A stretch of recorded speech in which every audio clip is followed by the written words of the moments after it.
Bank reconciliation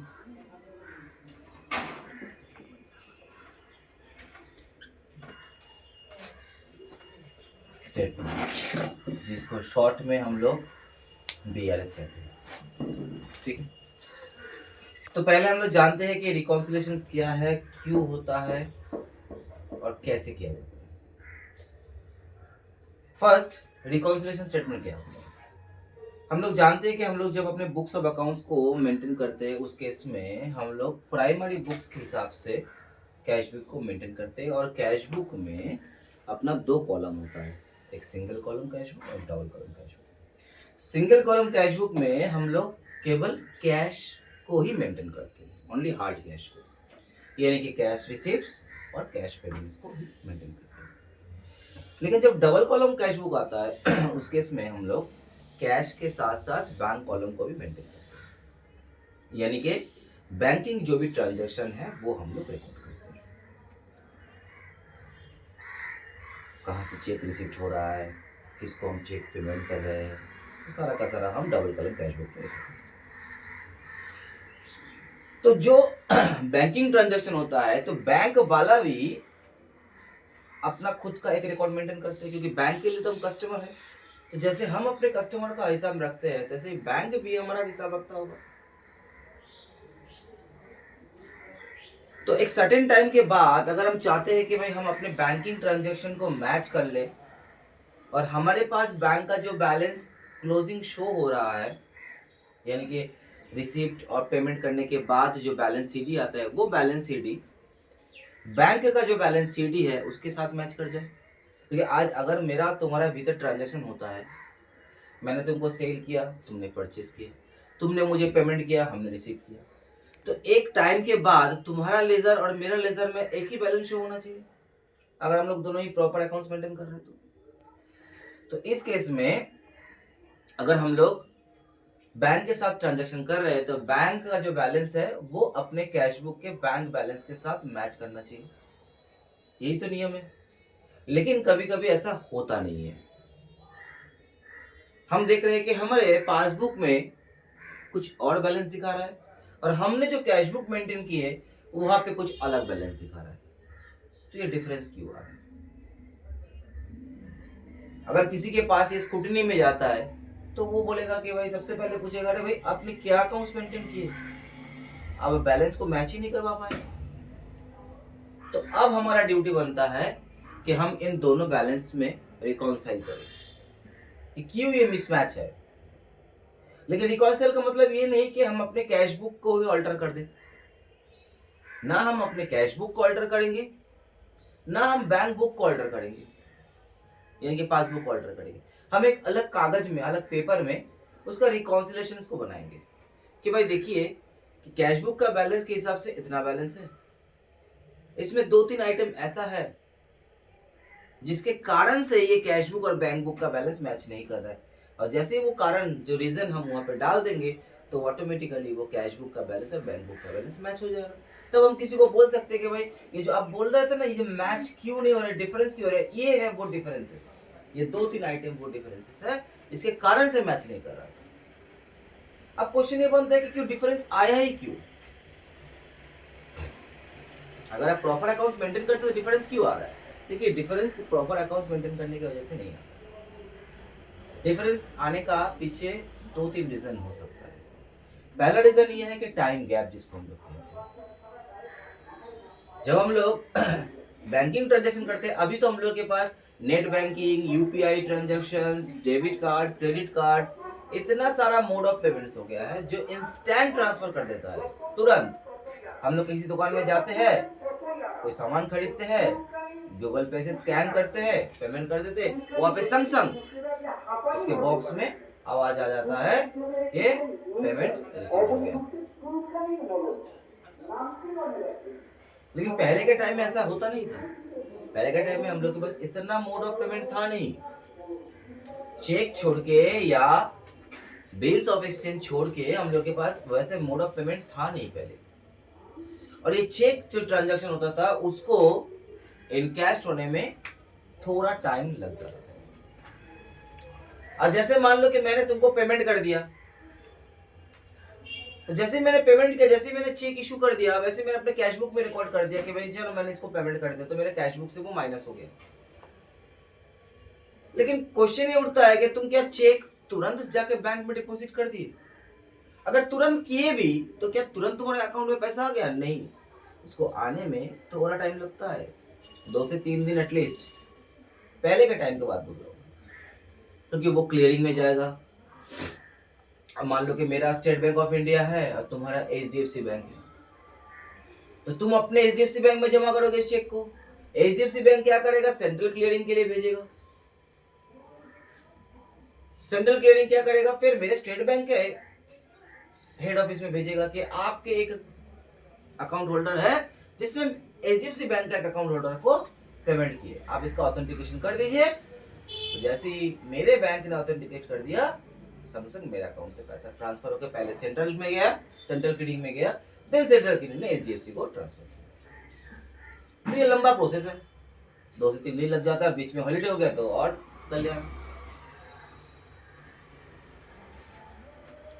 तो इसका एक कारण होता है कि हम लोगों का बैलेंस मैच नहीं करता है, और वहां पे जहां पे मान लो कि मेरा मंथ एंड या ईयर एंड हो रहा है, जैसे मैंने इसको पेमेंट कर दिया 28 मार्च और 31 मार्च को मेरा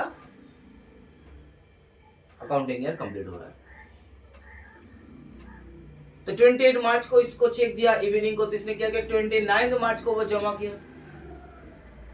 तो 29 मार्च को मान लो कि संडे था, उसने 30 मार्च को ये जमा किया। अब 30 मार्च को ये चेक क्लियरिंग में गया और उसके अकाउंट में पैसा पहुंचते पहुंचते 3 अप्रैल हो गया। तो 31 मार्च तक हिसाब करो कि 31 मार्च को अगर हम लोग अपने पासबुक को चेक करते अपने कैश बुक के साथ, हम कैश बुक में क्या किया, इसको पेमेंट दिखा दिया, लेकिन एक्चुअल में क्या हुआ? एक्चुअल में वो पेमेंट हुआ ही नहीं, तो मेरा कैश बुक फालतू का माइनस होकर रखा है, लेकिन मेरा पासबुक जो है वो प्लस होकर रखा हुआ है, तो ये एक मिसमैच हो गया। अब कोई पूछेगा कि आपके अकाउंट में कैश बुक में तो आपने बैलेंस कम दिखा रहा है और पासबुक का बैलेंस आता है, तो हम उसको बोल सकते हैं इसका ये कारण है कि एक चेक जो है वो ट्रांजिट में है, वो प्रोग्रेस में है, वो जैसे क्लियर हो जाएगा वैसे ही मेरा बैलेंस मैच कर जाएगा, उसी के लिए वो BRS बनाना पड़ता है। तो एक तो ये हो गया टाइम गैप, दूसरा क्या हो गया? दूसरा हो गया कास्टिंग एरर्स, यानी कि हम कहीं पे लिखने में गलती कर दी, हमने किसी को पेमेंट किया 1000 रुपीज, हमने कैश बुक में गलती से लिख दिया 10,000, तो मेरा कैश बुक में 10,000 माइनस हो गया, लेकिन पासबुक में तो 1000 ही होगा, क्योंकि एक ही गलती तो दोनों तो करेगा नहीं, हम भी करेंगे, बैंक वाला भी करेगा, ऐसा थोड़ी होता है। तो बैंक ने तो सही सही 1000 रुपीज को माइनस किया मेरे पासबुक से, लेकिन मेरा कैश बुक से 10,000 रुपीज माइनस होकर रखा हुआ है, इसलिए मेरा कैश बुक कम दिखा रहा है। तो ये सब डिफरेंसेस है, ये सब कहानी है, ये सब रीजन है जिसके कारण से मेरा कैश बुक और पासबुक मैच नहीं करता है, और हमारा ड्यूटी ये बनता है कि हम उसको रिकाउंसिल कर दें।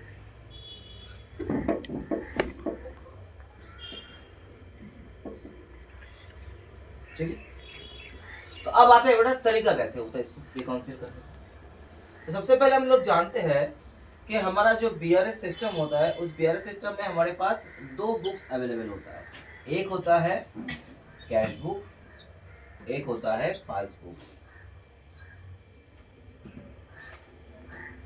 और दोनों बुक्स का ही 2 बैलेंसेस हो सकता है, एक जिसको हम कहते हैं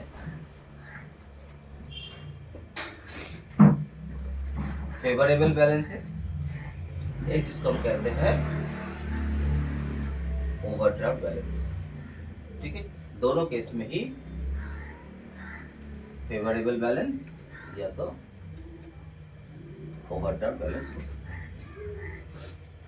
तो कैश बुक सोचो, कैश बुक किसका प्रॉपर्टी है?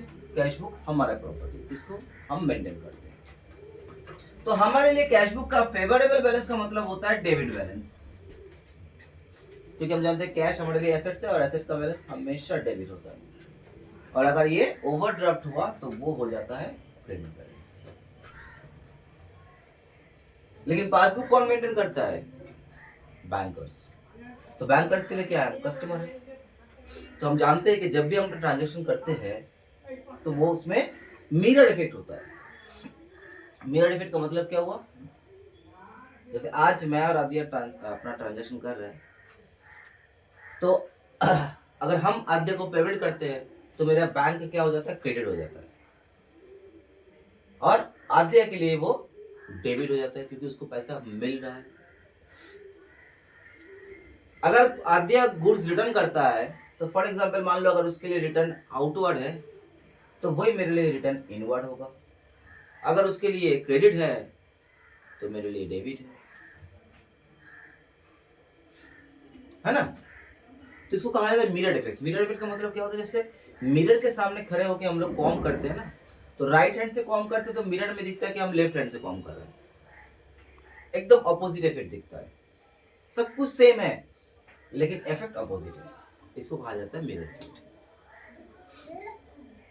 तो वैसे ही पासबुक जो है वो हमारे बैंकर का प्रॉपर्टी है, तो बैंक के लिए हम तो कस्टमर, तो जो हमारे लिए डेबिट होगा बैंक के लिए वो क्रेडिट होगा, इसलिए उसका फेवरेबल बैलेंस का मतलब होता है क्रेडिट बैलेंस, और ओवरड्राफ्ट बैलेंस का मतलब होता है डेबिट बैलेंस। तो हमें क्वेश्चन या तो फेवरेबल ओवरड्राफ्ट ऐसे लिख के देगा, या तो डेबिट या क्रेडिट ऐसे लिख के देगा। अब इसका तरीका क्या है, तरीका ये है कि हमारे पास कैश बुक और पासबुक दोनों ही है, हमें बस दोनों को रिकॉन्साइल करना है। तो हमें किसी एक बुक को करेक्ट मान के चलना पड़ेगा, नहीं तो रिकॉन्सिल नहीं होगा। अगर इसको भी गलत मान लिया, इसको भी गलत मान लिया, तो किसके साथ मैच करेंगे। तो हमें किसी एक बुक को फाइनल मान के चलना पड़ता है और दूसरे बुक को ऑल्टर करना पड़ता है। ऑल्टर मतलब फिजिकली ऑल्टर नहीं करेंगे, सिर्फ पेपर में ऑल्टर करेंगे, अलग पेपर में। तो ये जो बैलेंस है ये बैलेंस सही नहीं है, इसमें कुछ ऑल्टरेशन होगा तब जाके ये बैलेंस मैच करेगा। तो अब ये क्वेश्चन आपको क्या दिया जाता है उसके ऊपर डिपेंड करता है। अगर आपको बोला जाता है कि आप कैश बुक से स्टार्ट कीजिए, आप कैश बुक से स्टार्ट कीजिए, तो उस केस में हम क्या करेंगे, कैश बुक को ऑल्टर करेंगे और पासबुक को स्टिल कर देंगे कि पासबुक जो बैलेंस शो कर रहा है वो करेक्ट है, पासबुक जो दिखा रहा है वो करेक्ट दिखा रहा है और हमें भी वैसे ही चलना है। और अगर हमें बैंक पासबुक से करने के लिए कहा जाता है सम्स को, तो पासबुक का बैलेंस को ऑल्टर करेंगे, पासबुक को नहीं, उसके बैलेंस को सिर्फ ऑल्टर करेंगे और ये मान के चलेंगे कैश बुक जो शो कर रहा है वो सही शो कर रहा है। ठीक है, तो ये हो गया अपना रीजन, ये हो गया तरीका। अब होता है इसका फॉर्मेट। फॉर्मेट करने से पहले मैं तुम लोगों को बता देता हूँ कि आपको स्टेप्स क्या फॉलो करना है। आपको स्टेप्स पहले ये फॉलो करना है बीआरएस करने के लिए। ये मेरा बनाया हुआ स्टेप है, हो सकता है किसी स्कूल के टीचर या कोई और क्लासेस का टीचर वो अपना अपना फंडा देगा, क्योंकि इसको समझाने के लिए टीचर लोग अपना अपना फंडा यूज करता है। जो फंडा स्टूडेंट को बेटर लगेगा स्टूडेंट उसी को अडॉप्ट करेगा। अब स्कूल का टीचर अपना फंडा से पढ़ाता है, दूसरे टीचर अपने फंडा से पढ़ाते हैं, मैं अपने फंडा से पढ़ाता हूं। तो इसको करने के लिए हमें सबसे पहले ये देखना है कि हमें किस बुक को फिक्स रखना है और किस बुक को चेंज करना है।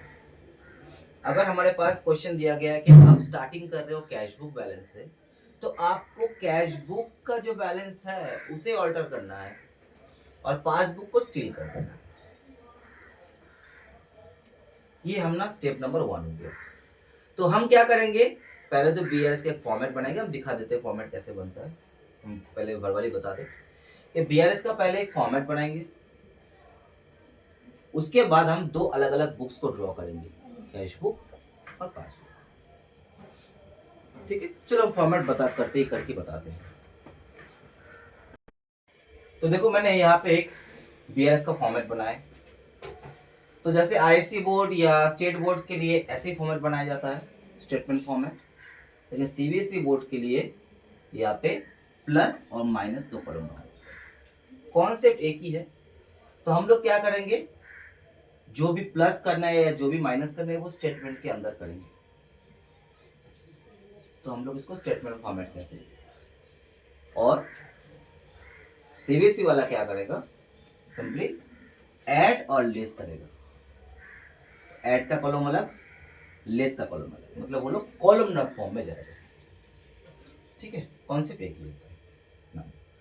तो यहाँ पे मैंने एक फॉर्मेट बनाया जिसमें एक पर्टिकुलर्स का एक बॉक्स बनाया और यहाँ पे 2 अमाउंट का कॉलम बनाया। तो सबसे पहले हमें देखना है कि हमें कौन से बुक से स्टार्ट करने के लिए बोला गया। जैसे कि मैंने कहा सबसे पहला स्टेप ये होता है। तो हम ले लेते हैं एग्जांपल कि हमें स्टार्टिंग करने के लिए कहा गया है कैश बुक फेवरेबल बैलेंस। तो पहला ड्यूटी मेरा क्या है कि हमें कैश बुक को ऑल्टर करना है, ये पता चल गया। इसका मतलब है पासबुक मेरा फिक्स रहेगा, स्टिल रहेगा। मतलब पासबुक जैसे जैसे चल रहा है हमें भी कैश बुक को भी वैसे वैसे चलाना है, तब जाकर रिकॉन्सिलेशन पूरा हो सकता है। तो हम क्या करेंगे ना, इसमें पासबुक को पहले ये गोल मार देंगे और ये जो चीज आप बनाओगे नीचे, इसको एग्जाम में शो करने का जरूरत नहीं है, बस आपका इंटरनल स्टडीज के लिए। आपका मेन सॉल्यूशन इतना तक ही है। अब अगर आप दिखाते हो स्कूल में एग्जाम में, तो शायद टीचर को कंफ्यूजन हो सकता है कि भाई क्या चीज बनाई है, क्योंकि हम यहाँ पे सिर्फ फिगर से ही लिखेंगे, कोई एक्सप्लेनेशन नहीं देंगे, ना कोई ये वर्किंग नोट है। ये बस हम इसको कर पाए सही ढंग से, उसके लिए एक छोटा सा टेक्निक है। आप बने बेटर होगा आप इसको पेंसिल से बनाओ, उसके बाद आप उसको इरेज कर दो। ठीक है, तो पहले हम पासबुक को गोल मार दिए, मतलब इसको हाथ नहीं लगाएंगे, जो भी ऑल्टरेशन करना है वो यहाँ पे करना है। अब जैसे हम जानते हैं कि कैश बुक का डेबिट साइड यानी कि हमेशा प्लस बैलेंस होता है और क्रेडिट साइड माइनस बैलेंस होता है, अभी भी लिखा था उसके पहले। और पासबुक का उल्टा माइनस प्लस, पहले ये लिख लिए। और यहाँ पे हम स्टार्टिंग कर दिए bank balance as per CB, as per CB हम मान लेते हैं कि 12,000 दिया। उसके बाद हम 2 सेक्शन बनाते हैं, ऐड सेक्शन और लेस सेक्शन। सीबीएसई वाला बोर्ड लो वही करता है, ऐड यहाँ पे लिखता है और लेस यहाँ पे लिखता है, तो कॉलमनर फॉर्म में करता है, कॉन्सेप्ट से। तो हम कुछ ट्रांजैक्शन का यहाँ पे एग्जांपल देंगे और उसका इफेक्ट यहाँ पे। तो मेरा स्टेप 1 हो गया, पहले कौन सा बुक्स को फिक्स रखना है उसको गोल कर दिया, यहाँ पे कौन से बुक्स को ऑर्डर करना है वो लिख दिए, ऐड लेस लिख दिए, प्लस माइनस लिख दिए। ये हाँ मेरा स्टेप 1। अब स्टेप 2 सबसे वाइटल। स्टेप 2 में आपको देखना है कि जो भी ट्रांजैक्शन हो रहा है उसके पीछे सोर्स क्या है, मतलब उसको कौन पहले एंट्री कर रहा है, कैश बुक वाले पहले एंट्री कर रहे हैं या पासबुक वाला एंट्री कर रहा है, बैंक पहले। तो जो हमारे हाथ के थ्रू ट्रांजैक्शन होता है, जो ट्रांजैक्शन हमारे हाथ के थ्रू होता है, यानी कि चेक डिपॉजिट्स करना या किसी को चेक इशू करना, ये कौन करता है, ये हम करते हैं। और हम जब भी करते बेटा उसको हम अपने रिकॉर्ड में चढ़ा देते हैं, और अपना रिकॉर्ड क्या है, कैश बुक। तो अगर हम डिपॉजिट करते हैं तो हम कैश बुक को प्लस कर देते हैं, अगर हम किसी को पेमेंट करते हैं तो कैश बुक को माइनस कर देते हैं। लेकिन पासबुक उसको प्लस माइनस कब करेगा, जब पासबुक क्लियरेंस में भेजेगा और क्लियर हो जाएगा उसके बाद ही वो कर पाएगा। अगर हम किसी को पेमेंट करते हैं तो हम अपने कैश बुक से माइनस कर देंगे, लेकिन पासबुक उसको कब माइनस करेगा, बैंक उसको कब माइनस करेगा, जब वो एक्चुअल पेमेंट रिलीज होगा। मतलब सीटीसी यानी कि क्लियरिंग हाउस से हमारे पास कंफर्मेशन आ जाता है बैंक के पास कि हाँ आप पेमेंट कर दीजिए, तब जाके बैंक पेमेंट करता है। उसमें 2 दिन भी ला सकता है, 3 दिन भी ला सकता है। तो पहले देखना है कि हु रिकॉर्ड दिस फर्स्ट, क्या सीबी या पीबी। तो हम रिकॉर्ड करते हैं उन आइटम को पहले जो हमारे आपके थ्रू होता है, और बैंक रिकॉर्ड करता है उन आइटम को जो बैंक के थ्रू पहले होता है। यानी बैंक स्टैंडिंग इंस्ट्रक्शन में किसी को पेमेंट कर दिया तो हमारे पास पता थोड़ी चलेगा, हमने तो उसको इंस्ट्रक्शन दे के रखा था कि जैसे ही मेरा इलेक्ट्रिसिटी का बिल आएगा, जैसे ही मेरा LIC का बिल आएगा आप पेमेंट कर देना। तो वो पेमेंट करने के बाद मुझे इन्फॉर्म करता है कि आपका ये पेमेंट हो चुका है। इसका मतलब रिकॉर्ड कौन कर रहा है, पहले रिकॉर्ड पहले पासबुक कर रहा है, क्योंकि बैंक उसको इंस्ट्रक्शन के लिए इंस्ट्रक्शन के अंडर में पेमेंट कर रहा है। उसके बाद हमारे पास खबर आ रहा है, उसके बाद जाके हम रिकॉर्ड कर रहे हैं। तो कुछ ट्रांजैक्शन ऐसा होता है जिसे हम पहले रिकॉर्ड करते हैं और कुछ ट्रांजैक्शन ऐसा होता है जिसको बैंकर्स पहले रिकॉर्ड करता है। तो बैंकर्स पहले रिकॉर्ड करता है किसको, अगर बैंक ने एज पर स्टैंडिंग इंस्ट्रक्शन किसी को पेमेंट कर दिया, या बैंक रिसीव करता है as per the standing instruction, अगर मान लो कि हमारा कोई इन्वेस्टमेंट किया हुआ है, उसमें से कुछ इंटरेस्ट वगैरह मिल रहा है और बैंक को बोला गया कि भाई सही टाइम में जाके आप इंटरेस्ट लेके आना, नहीं तो वो ये लैप्स हो जाएगा, हमारा जाने का टाइम नहीं है, आप जाके ले आना। तब जाके बैंकर्स जाता है और लाके वो क्या करता है, मेरे अकाउंट में प्लस कर देता है, उसके बाद मुझे इन्फॉर्म करता है। या मान लो कोई कस्टमर, उसको बोला गया कि आप पेमेंट कर दीजिएगा, ये मेरा बैंक डिटेल्स है, आप उसको पेमेंट कर दीजिएगा, तो वो क्या किया, मेरे बैंक में जाकर डायरेक्टली पेमेंट कर जमा कर दिया। अब मुझे कोई इन्फॉर्मेशन दिया भी नहीं। मुझे इन्फॉर्मेशन कब मिल रहा है, जब बैंक वाला मुझे पता कर मैंने ये कर रहा है, नोटिस कर रहा है कि आपका ये पेमेंट जो है इस कस्टमर ने ड्रॉप कर दिया। तो कुछ कुछ ट्रांजैक्शन मेरे थ्रू होता है, कुछ कुछ ट्रांजैक्शन बैंकर के थ्रू होता है। जो मेरे थ्रू होता है उसे हम पहले कैश बुक में रिकॉर्ड करते हैं, मतलब पहले कैश बुक में रिकॉर्ड होता है, उसके बाद पासबुक में रिकॉर्ड होता है। लेकिन कुछ कुछ ट्रांजैक्शन ऐसा है जो पहले पासबुक में रिकॉर्ड होता है, उसके बाद हमारे पास इंफॉर्मेशन आता है, तब जाके हम कैश बुक में रिकॉर्ड करते हैं। क्लियर हुआ मेरा पॉइंट? तो ये मेरा दूसरा काम है। और तीसरा काम है सिचुएशन को क्लियर करके रिकॉन्सिलिएशन करना। क्या सिचुएशन है, अभी जैसे मैंने बता दिया, जैसे मान लो कि चलो मैंने तुम्हें कोई पेमेंट की, तो मैंने अपने कैश बुक को माइनस कर दी, लेकिन वो पेमेंट रिलीज होते होते नेक्स्ट मंथ का 3 या 4 तारीख हो गया और हम 31 मार्च को रिकॉन्सिलिएशन कर रहे हैं, डेट लिखा हुआ है। और मैंने तुम्हें चेक दिया था 28 तारीख को, 28 मार्च को इवनिंग में, 29 मार्च संडे था, जमा नहीं किया। 30 मार्च तुम्हारा तबीयत खराब था, तुमने जमा नहीं किया। 31 मार्च को तुमने जाकर जमा किया बैंक में, तो डेफिनेटली वो क्लियर होते कम से कम 2 से 3 दिन लग जाएगा, यानी कि 3 या 4 अप्रैल को तुम्हारे पास पैसा जाएगा और मेरे अकाउंट से कटेगा। लेकिन मुझे तो ये सब जानकारी नहीं है कि भाई संडे को तुम नहीं गया, दूसरा दिन तुम्हारा तबीयत खराब है, तुम नहीं गया, हम तो तुम्हें पेमेंट कर दिया, तो मैंने अपने कैश बुक में माइनस कर दिया, लेकिन पासबुक में से माइनस हुआ नहीं, क्योंकि जब एक्चुअल इवेंट होगा, एक्चुअल पेमेंट होगा, तब जाके बैंक उसको रिकॉर्ड करेगा। तो इन दैट केस 31 मार्च को सिचुएशन क्या, सिचुएशन ये है कि मेरा कैश बुक जो है वो ज्यादा माइनस होकर रखा हुआ है और पासबुक में उसका कोई एंट्री नहीं है। तो अगर हमको पासबुक को सही मानना है तो हमें इस पेमेंट को हटाना पड़ेगा, क्योंकि मैंने एक्स्ट्रा पेमेंट कर दिया। अब उसको हटाएंगे कैसे, अकाउंटेंसी तो हमें हटाने का कोई मौका नहीं देता कि आपको एंट्री कर दे उसको आप काट दो, हटा दो, हमें उसका ऑपोजिट इफेक्ट करना है।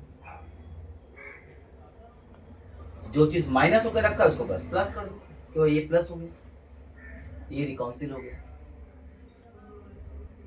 तो ये है अपना तरीका नंबर 3। और यहाँ पे आप जो भी रिकाउंसिल करोगे वही रिकाउंसिल आपको यहाँ पे लिखना है कि कौन सा ऐड, कौन सा लेस। चलो एक एग्जांपल लेते हैं। मान लो क्वेश्चन में दिया गया है कि a cheque has deposited into the bank on 29th of March,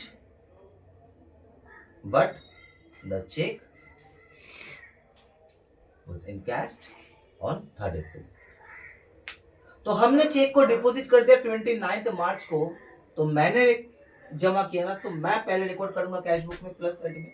तो मैंने क्या किया, प्लस साइड में लिखा डिपॉजिट्स 2000। लेकिन क्या पासबुक में, बीच में से हम इसको सेपरेट करें, क्या पासबुक में ये प्लस हुआ है? नहीं, पासबुक में प्लस हुआ 3rd अप्रैल को और हम बीआरएस कर रहे हैं 31 मार्च को। तो जैसे हम 31 मार्च को बैंक का स्टेटमेंट लाए, हम देख रहे हैं कि अरे वाह, मेरा यहाँ पे 2000 का डिपॉजिट दिख रहा है, ये क्यों नहीं है भाई? तो बैंक में मैंने फोन किया कि भाई आपने डिपॉजिट क्यों नहीं किए मेरे अकाउंट में? बोले भाई क्लियर होगा तब ना डिपॉजिट करेंगे। वो क्लियर अभी अंडर क्लियरिंग में है, वो 1 से 2 दिन और लग जाएगा।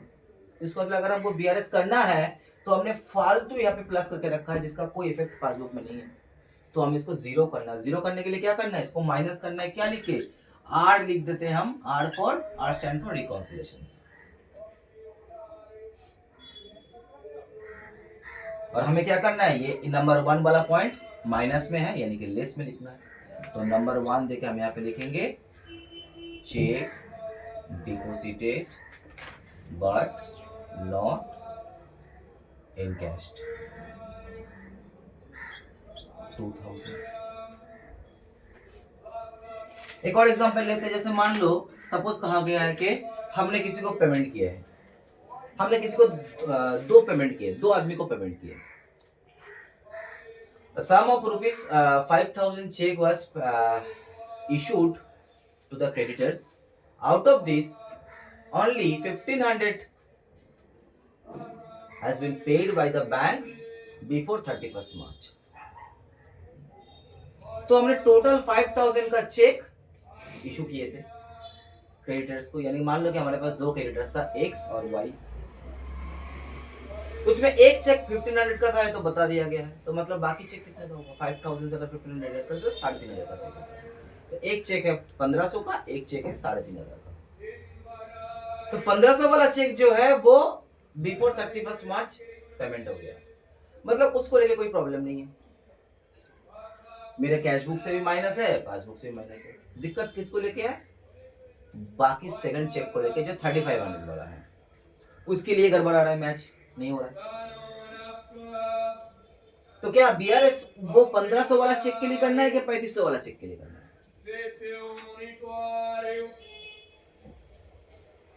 किसको करेंगे करना है रिकंसिलिएशन? 1,500 वाला चेक को लेके या 3,500 वाला चेक को लेके?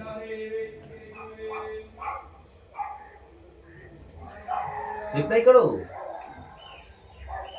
जो रिकंसिलिएशन करना है वो 1,500 वाला चेक को लेके करना है कि 3,500 वाला चेक को लेके करना है?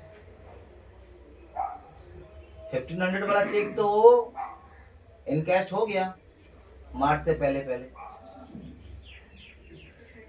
तो 3,500 वाला को लेके करना है, क्योंकि उसी के लिए डिस्टर्ब चल रहा है।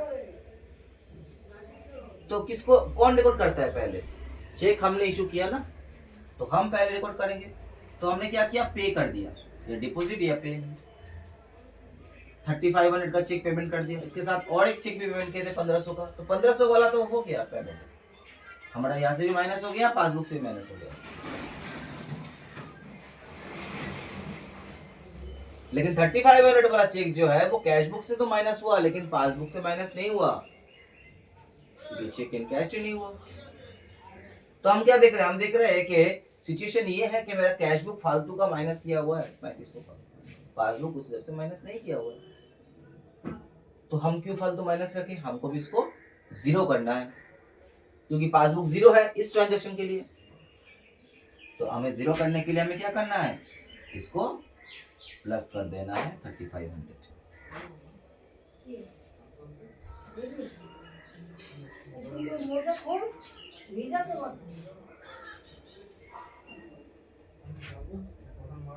तो यहाँ पे ऐड में हो जा रहा है चेक पेड बट नॉट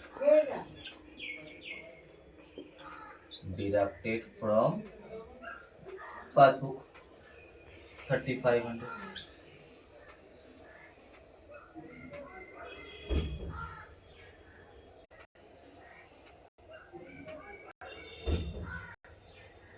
कुछ ट्रांजेक्शन ऐसा होता है जो बैंक में पहले एंट्री होता है, उसके बाद जाके हमारे पास इंफॉर्मेशन आता है।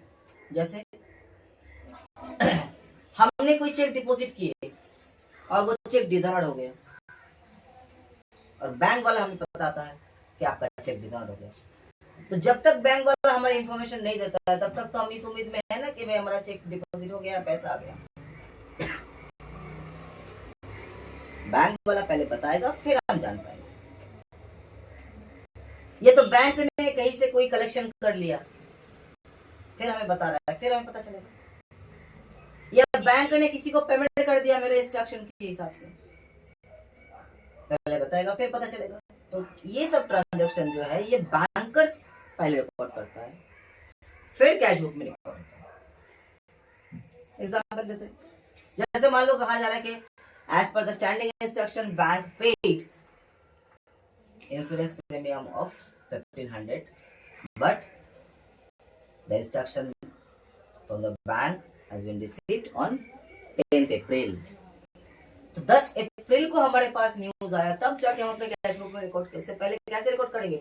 उससे पहले जैसे हमने बीआरएस बनाने के लिए बैंक स्टेटमेंट मंगवाया, उसमें देख रहे हैं कि भाई हमारा पेमेंट हो चुका है, तो हम बैंक को बोले कि भाई आपने पेमेंट किया तो हमें काहे नहीं बताया?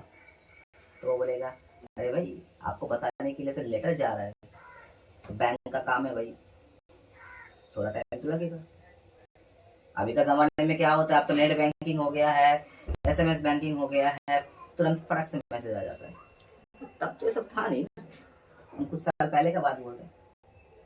खैर, हमें बीआरएस करना है तो हमें जानने की जरूरत नहीं कि हम कौन से पीरियड में पास कर रहे हैं, हमें तो इसको करना है, सीखना है।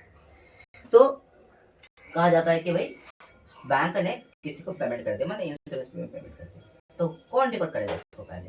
डेफिनेटली बैंक, क्योंकि बैंक के हाथ के थ्रू हो रहा है, तो बैंक इसको माइनस करेगा। तो इंश्योरेंस प्रीमियम 1500 को माइनस कर दिया। तो हमें पता नहीं था अभी तक, जैसे ही हम स्टेटमेंट लाए तो हम देख रहे कि भाई यहाँ से माइनस हो रखा है 1500, तो हमें भी माइनस करना है, क्योंकि बैंक जैसे चल रहा है हमको वैसे चलना है। तो हम क्या किए यहाँ पे, रिकॉन्सिलेशन 1500 कर दिया। तो मतलब थर्ड एंट्री हमारा क्या हो गया, लेस हो गया। तो हम क्या करेंगे यहाँ पे, हम यहाँ पे लेस कर देंगे बैंक पेड इंश्योरेंस प्रीमियम 1500। ठीक है। अब मान के चलो कि हमने कोई डिपॉजिट किए थे, तो हमने जब डिपॉजिट किए थे तो हम अपने कैश बुक को प्लस कर दिए थे। बैंक के पास गया, सेंट्रल क्लीनिंग में गया, उसके बाद सेंट्रल क्लीनिंग में जाके फेलियर हो गया, क्योंकि वो चेक डिसऑनर हो गया। लेकिन ये डिसऑनर का इंफॉर्मेशन हमें देते देते बैंक ने 5 से 7 दिन लगा दिया। तो हमने चेक डिपॉजिट किए, तो हमारा एंट्री क्या हो जाएगा, हम इसको पहले कैश बुक में एंट्री करेंगे, क्योंकि हम डिपॉजिट किए।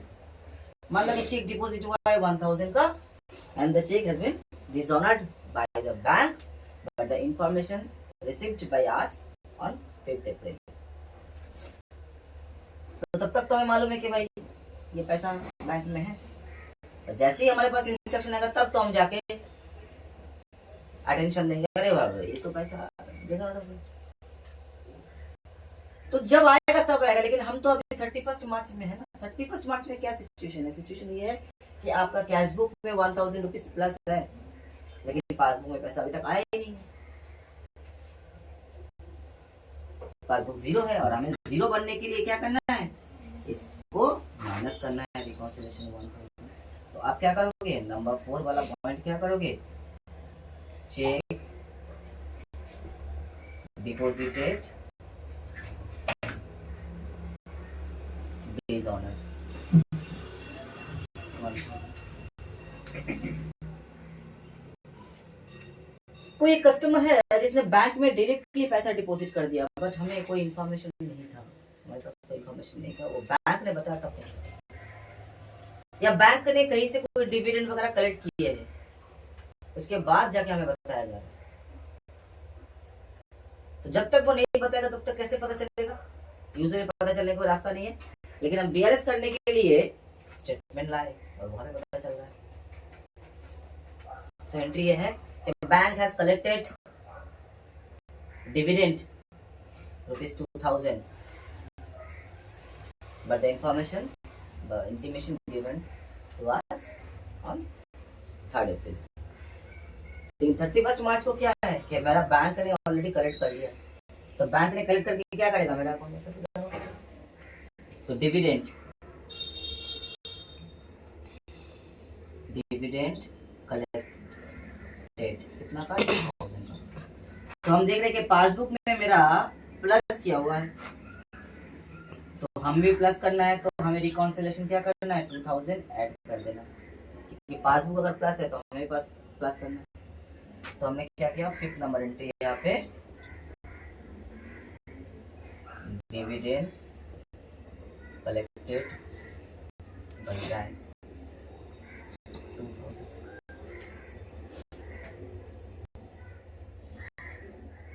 बैंक ने चार्ज काट लिया 50 रुपीज का, हमें पता नहीं था, जैसे हम स्टेटमेंट लाए देखिए बैंक ने चार्ज काट लिया। तो बैंक ने चार्ज काटेगा तो किसको रिकॉर्ड कौन करेगा, बैंक ही रिकॉर्ड करेगा पहले इसको। तो बैंक ने क्या किया, माइनस कर दिया बैंक चार्जेस 50 रुपीज। बैंक के पास इंटीमेशन खबर है, हमारे पास नहीं खबर। तो बैंक ने माइनस किया तो हमें भी माइनस करना है। रिकॉन्सिलेशन 50।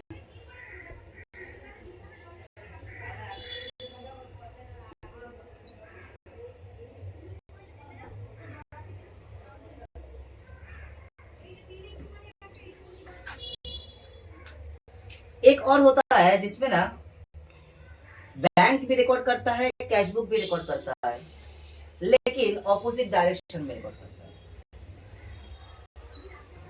जैसे आज अगर क्वेश्चन में कहा गया है कि bank credited the interest, bank credited the interest ₹100 has wrongly credited into the cash book. Bank ने क्रेडिट किया इंटरेस्ट, तो बैंक क्रेडिट किया यानी कि पासबुक में क्रेडिट किया यानी कि प्लस कर दिया बैंक, यानी कि उसने हमें इंटरेस्ट दिया। तो बैंक ने मुझे इंटरेस्ट दिया, तो हु रिकॉर्ड दिस फर्स्ट?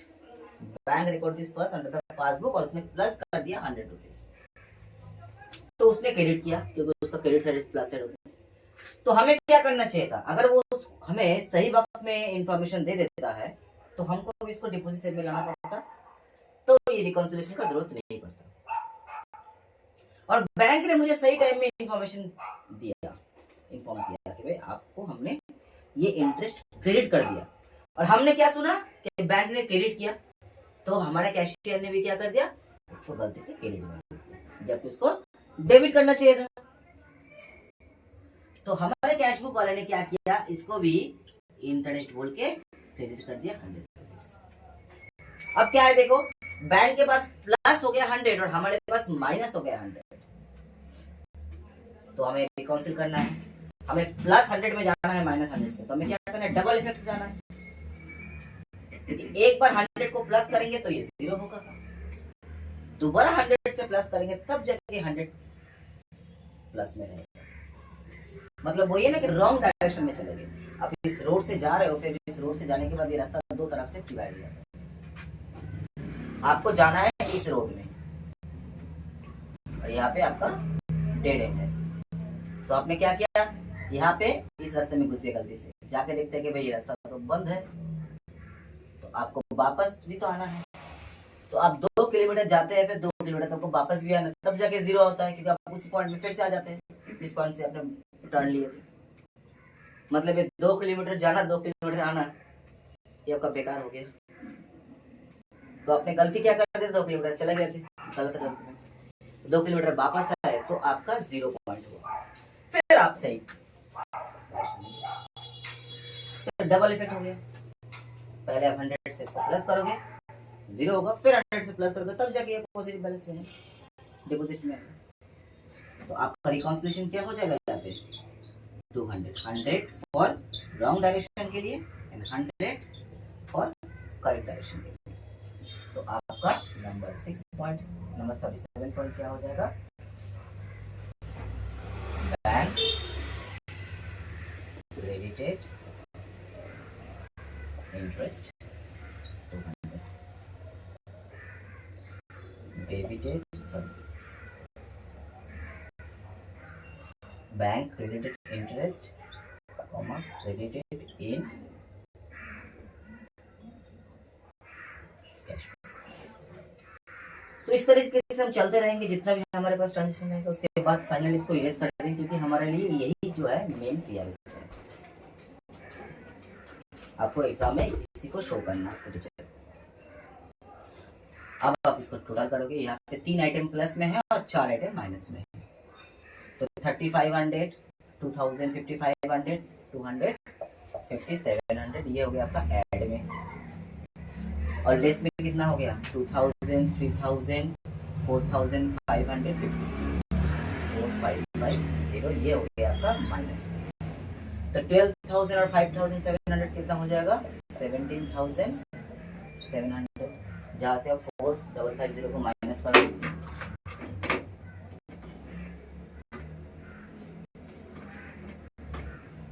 13,150, ये हो जाएगा आपका bank balance as per TV.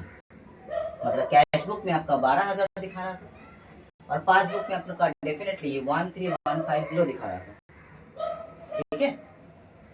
तो आपने क्या किया, एक रिकॉन्सिलिएशन स्टेटमेंट बनाया जिसमें आप दिखा रहे हैं कि ये जो डिफरेंस है, देख के तो लगता है कि भाई 1150 का डिफरेंस है, मतलब कोई छोटा मोटा आइटम ही होगा जिसका 1150 का वैल्यू है, उसके लिए ये डिफरेंस है सर। लेकिन हम क्या देख रहे हैं कि यहाँ पे एक छोटा मोटा आइटम नहीं है, यहाँ पे 7 छोटा मोटा आइटम है जिसका एक्यूमुलेटली डिफरेंस जो है 1150। अच्छा, एक बात लास्ट बता देना चाहते हैं हम, अगर मान लो कि ये फिगर माइनस में आता है, फाइनल फिगर यानी कि 17,700 है, इससे हम 4550 को माइनस कर रहे हैं, लेकिन अगर हम यहाँ पे 4550 की जगह में 24550 माइनस करते तो फाइनल आंसर क्या आता, नेगेटिव में आ जाता है ना। तब हम क्या लिखते हैं इसको, बगल में ओडी ओवर, मतलब तुम्हारा जो फेवरेबल बैलेंस है वो चलते चलते ओवरड्राफ्ट में, अगर ये माइनस में आता है, समझे मेरा बात को। तो पॉजिटिव से स्टार्ट किया, नेगेटिव में एंड हुआ, यानी कि फेवरेबल से स्टार्ट किया, ओवरड्राफ्ट में खत्म हुआ। तो फेवरेबल केस में, फेवरेबल के लिए आपको फेवरेबल लिखने का जरूरत नहीं है, लेकिन ओवरड्राफ्ट में आपको ओडी लिखना पड़ता है। लेकिन अभी इस क्वेश्चन में ये ओडी आया नहीं है, फेवरेबल ही आया है, तो आपको बस ऐसे ही छोड़ देना है। और उसके बाद फाइनली आपको इसे रिवर्स कर देना है, क्योंकि ये टीचर की नजर में आए तो टीचर कंफ्यूज हो जाएगा फालतू का, भाई क्या बनाया ये, आर आर आर आर क्या लिखा है, उसको तो ये मालूम नहीं कि आर जो है ये अपना का टेक्निक है रिकॉन्सिल करने का। बस टीचर को उतना ही दिखा जितना वो चाहते हैं, उतना कुछ दिखा। तो ये होता है डीआरएस। अब जैसे जैसे क्वेश्चन सॉल्व करते जाएंगे वैसे वैसे हम आते हैं।